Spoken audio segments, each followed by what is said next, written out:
legal malpractice and the negligent probate attorney in Massachusetts. Good afternoon. I'm attorney Neil Burns, and I'm an attorney with Burns & Jan here in Boston, Massachusetts.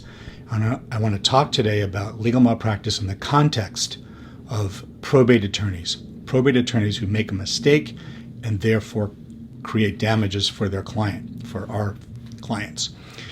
In a particular case that happened to a client of ours, his parent died, and he went to a lawyer and said, the house is supposed to be given to me, and let's do the paperwork. And he paid the attorney, and the attorney said, all the paperwork's done, everything's signed, no problem. He lived in the house, he paid the bills. A few years later, he went to sell the house because he was getting older and couldn't take care of it anymore, and he said to the attorney, I want to sell the house. Attorney said, no problem. However, when the attorneys went for the sale of the house, the bank attorney said, this estate wasn't probated properly. You don't have good title to your own house. So the attorney said, geez, I don't know how to do this. You better get another attorney that's more competent. So he hired a new attorney. The new attorney was more competent, spent a good year or so getting all the documents through the system because things had changed. The house value had gone up. The folks didn't all want to sign off on this. There was no will. It had been a problem. It became a problem. And he lost the purchase of his condo out of town, and he lost the sale of his house, and it was a mess. And after it all got straightened out, he came to us and we said, this is clearly negligence. Clearly we can help you.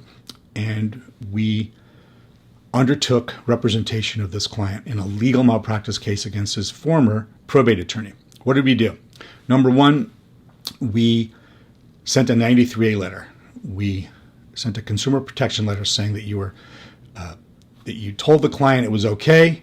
He lived in his house. He went about his business, and then, of course, found out it wasn't okay, and it caused him a lot of damages. So we put in the law, we put in the facts, and we outlined the damages. His insurance defense attorney, his legal malpractice defense attorney, sent a response saying, we weren't responsible for all these damages. How could it be that bad?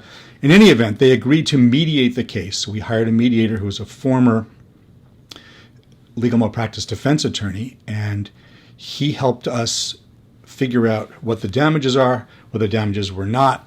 We focused on that, and we resolved the case.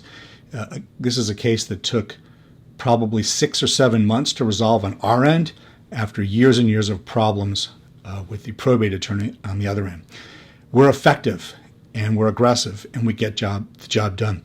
So if you have a legal malpractice case in the probate arena, if there's been a problem in your family in a probate court issue, give us a call at Burns & Jan. I've been practicing law for 36 years. My partner litigates cases every day in court.